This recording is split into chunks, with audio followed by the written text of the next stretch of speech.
बिस्मिल्लाहिर्रहमानिर्रहीम। नादिया सवाद से मैं इकबाल जंजुआ। आप देख रहे हैं मेरे यूट्यूब चैनल और फेसबुक। आपसे रिक्वेस्ट है, आप इसे सब्सक्राइब करें, कमेंट्स करें। नाज़रीन, आज हम बात करेंगे कि आपने देखा होगा कि हमारे वज़ीर आज़म साहब बादशाह सलामत और जितने भी इनके वज़रा हैं, साफ़ी हैं या दीगर जो इनके उलमाए कराम हैं, जब टीवी पे बैठते हैं तो वो अपना डेटा या अपनी बात करते हैं कि पाकिस्तान माजी की निस्बत बहुत तेज़ी से तरक्की कर रहा है।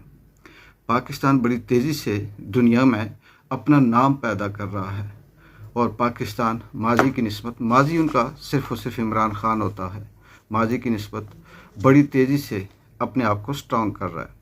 मैं आपको नाज़रीन आज फैक्ट एंड फिगर से बताऊंगा। तजिया आखिर में आपने अंदाज़ा खुद लगाना है कि पाकिस्तान कितनी तेज़ी से तरक्की कर रहा है।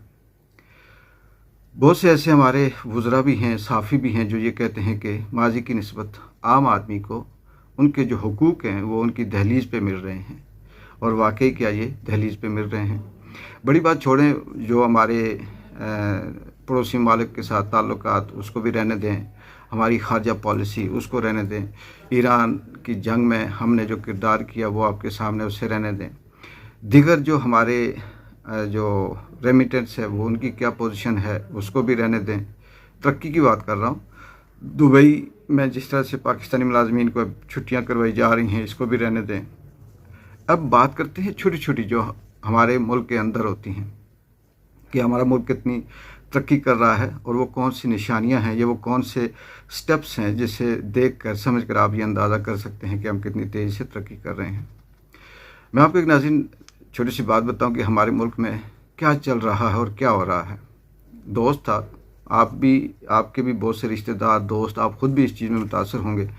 बाहर के लिए उसने अप्लाई किया और उसने अपना मुख्तसर वो कागजात शागजात वो करने के बाद मेडिकल करवाया। तो पहली दफ़ा जब उसने मेडिकल करवाया तो उसने 37,000 रुपया मेडिकल कर दिया और वो मेडिकल एक्सपायर हो गया क्योंकि वीज़ा नहीं आ सका और कुछ बीच में हालात जंग की वजह से ख़राब हो गए, तो उसे दोबारा से मेडिकल के लिए जाना पड़ा। वो जब दोबारा मेडिकल के लिए गया तो उसी लेबॉर्ट्री या उसी वो जो लैब थी उन्होंने फिर से मेडिकल किया और उससे मेडिकल की जो फ़ीस थी बकौल उसके उसने 27,000 रुपया लिया। कहते वो मैंने 27,000 दिया तो उन्होंने कहा जी कि अब आप इसके साथ अपनी फ़ोटो कापी जो ID कार्ड है उसकी भी लगाएं। कहता मैं ID कार्ड की फ़ोटो कापी करवाई हुई थी, मैं लगा के दी। उन्होंने कहा कि ये नहीं चाहिए, हमें कलर रंगीन फ़ोटो कापी चाहिए। कहते वो ऑफिस ऐसी जगह पे था जहाँ पर इर्द गिर्द दूर कुछ भी नहीं था, वीरान ही वीरान था। तो उन्होंने मुझे कहा जी ये बाहर साथ ही एक काउंटर है और वहाँ पर फ़ोटो कापी आप करवाएँ।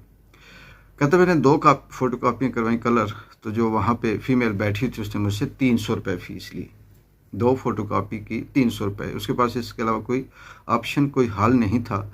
पाकिस्तान हमारा क्योंकि तरक्की कर रहा है तो इसलिए हर आदमी के पास पैसा बहुत ज़्यादा है, तो उसे 300 रुपया फ़ोटो कापी कर लिया।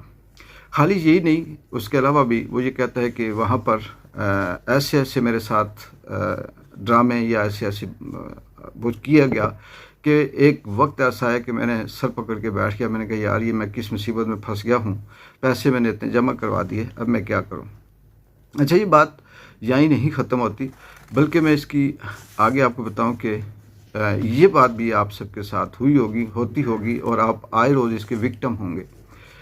जितनी भी पाकिस्तान के अंदर यूनिवर्सिटीज़ हैं उसमें से जो बच्चे पढ़ते हैं, फ़ारग होते हैं, उसमें अल्लामा इकबाल यूनिवर्सिटी है, दीगर प्राइवेट गवर्नमेंट यूनिवर्सिटीज़ हैं।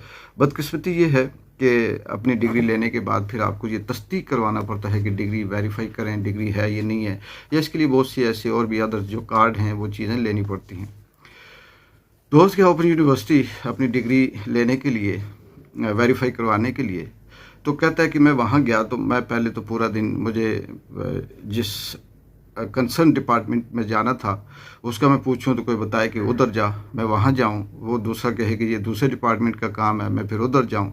यूनिवर्सिटी का अहाता इतना बड़ा था, कहते मुझे आधा दिन लग गया कि यूनिवर्सिटी का जो मेरा डिपार्टमेंट था जिससे मैंने काम करवाना था वो ना मिले, और थक गया। मैं बैठ गया वहाँ साइड टेबल पे, तो एक बूढ़ा शख्स आया मेरे पास, आगे कहता जी क्या बात है। मैंने उससे कहा कि इस तरह से ये मसला है, मैंने ये वाला कार्ड लेना है, वेरीफाई करवाना है, तो मुझे डिपार्टमेंट नहीं मिल रहा।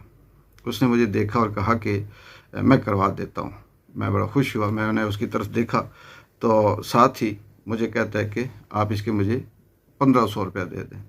कहता है मैंने 1500 से ओके किया और मैं देने के लिए तैयार हो गया। कहते इतनी देर में एक लड़की आई, उसने आकर उसी बाबे को ये कहा कि उसने इंग्लिश उर्दू मिक्स कहा कि आप लोगों की ज़िम्मेदारी है और सुबह से मुझे अभी तक कोई डिपार्टमेंट मिल नहीं रहा, मुझे समझ नहीं आती, मैंने ये वाली डिग्री लेनी थी और मुझे बताएं कि मैं क्या करूं। कहता है कि वो बाबे ने उसकी तरफ देखा, क्योंकि वो औरत थी, स्टूडेंट थी, लड़की थी, हार्श थी। उसने उसकी तरफ देखा और उसने ये कहा कि उसने आपसे वही लफ्ज़ यूज़ किए कि आपकी ज़िम्मेदारी क्या है, आप टैक्सों पे चलते हो, आप ऐसा करते हो, आप ऐसा करते हो। खैर, उस बाबे ने उस औरत का या उस लड़की का जो मसला था उसे देखा। गौर से देखने के बाद उसे कहा जी कि वो फ़लाँ जगह पे ये वाला वो जो ऑफिस है, ये इमारत है, ये बिल्डिंग है, वहाँ पे इसका डिपार्टमेंट है। और फिर ऐसे किसी को फ़ोन करके कहा कि वो फ़लाँ औरत आई है, उसका काम कर देना।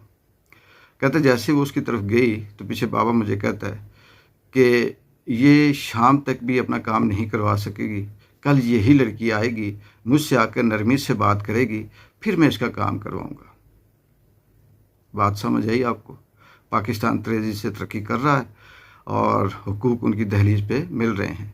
और उसने ये कहा कि मैंने जानबूझ के इस औरत को इतने दूर भेजा ताकि ये फिर इधर उधर फिरे, और आज टाइम ख़त्म हो जाएगा, कल जब आएगी तो फिर ये मुझे मिलेगी और फिर ये मिन्नत करेगी तो मैं इसका काम कर दूंगा। 1500 अलग लिया और उससे पता नहीं कितने पैसे लेगा।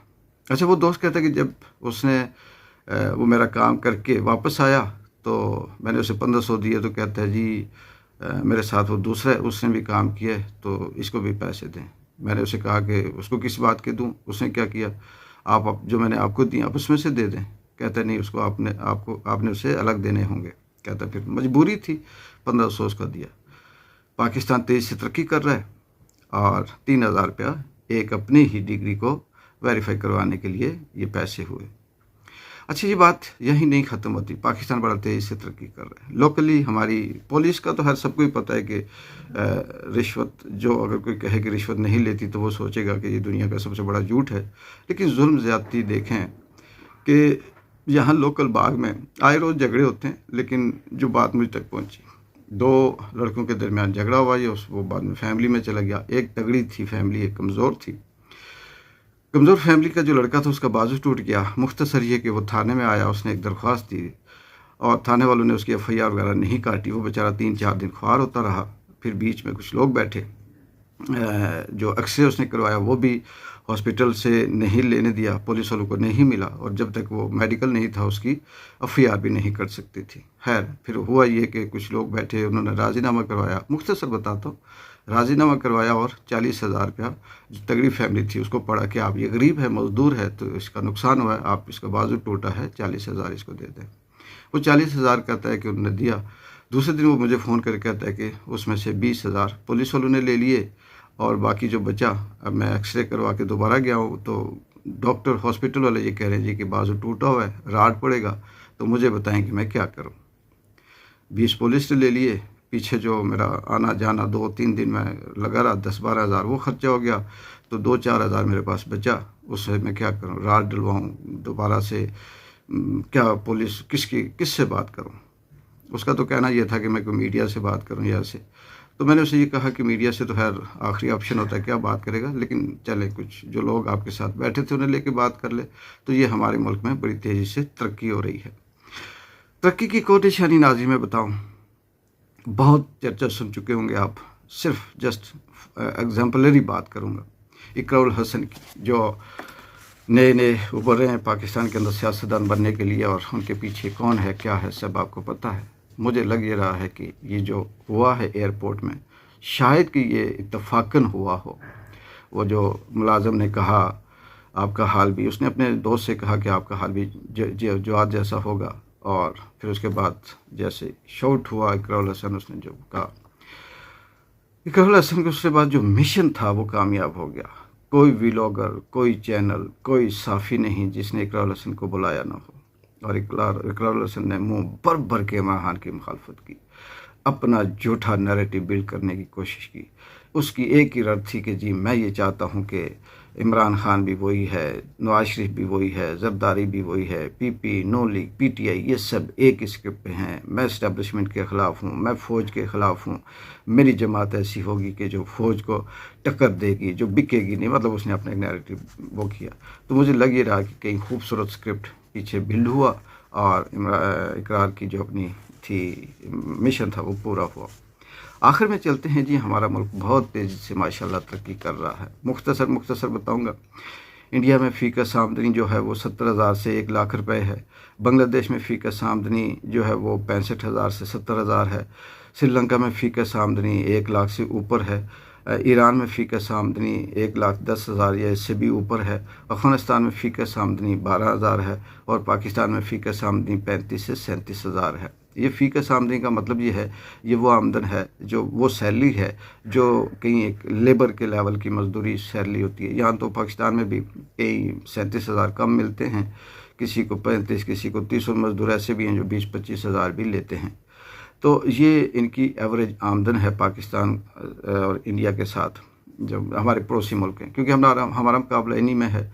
अगर हम कोई बात करें इंडिया में तो हम ये कहते हैं जी कि हिंदुस्तान में ये खिलाफ वर्जी होगी, वो हो गया, ऐसे हो गया, वैसे हो गया। पाकिस्तान की जब भी कंपेयर करें तो उसके साथ करते हैं। तो ये इनकी आमदन है। लेकिन फ़ी यूनिट बिजली इंडिया में 70,000 से 1 लाख सैलरी के साथ 15 रुपये फ़ी यूनिट है। बांग्लादेश में 65 से 70,000 तक की सैलरी के साथ 15 रुपये फ़ी यूनिट है। श्रीलंका में 1 लाख से ऊपर की सैलरी के साथ 25 रुपये फ़ी यूनिट है। ईरान में 1,10,000 या से ऊपर की सैलरी के साथ 1 रुपया फ़ी यूनिट है। अफ़गानिस्तान जिसकी सैलरी सबसे कम है 12,000 है, उसमें फ़ी यूनिट जो है वो 3 रुपये फ़ी यूनिट के हिसाब से है। पाकिस्तान जिसकी सैलरी 35 से 37,000 है और इसका फ़ी यूनिट 50 से 65 रुपये फ़ी यूनिट है। सबसे कम सैलरी यानी अफगानिस्तान के बाद पाकिस्तान की, जो अपने आप को कह रहे हैं बहुत तेज़ी से तरक्की कर रहे हैं। एक आदमी को, ख़ानदान को, फैमिली को चलाने के लिए 37,000 देते हैं और उसके सिर्फ यूनिट बिजली का जो है वो 1 यूनिट 50 रुपये है। अगर वो 100 यूनिट चलता है तो कितना बिल है। बाकी टैक्सेस अलग हैं, बाकी और चीज़ें हैं, खाने पीने की चीज़ें, बच्चों की फ़ीस हैं, किराए हैं, पेट्रोल फ़ी लीटर किस तरह से मिलता है, ये सब आपके सामने है। ये है हमारा मुल्क जिसमें बहुत तेज़ी से तरक्की कर रहा है। और यही तरक्की है कि जो शहबाज शरीफ साहब कहते हैं कि हम बड़ी तेज़ी से तरक्की कर रहे थे, टेक ऑफ कर रहे थे, अचानक से ईरान की जंग हो गई और फिर हम बैठ गए।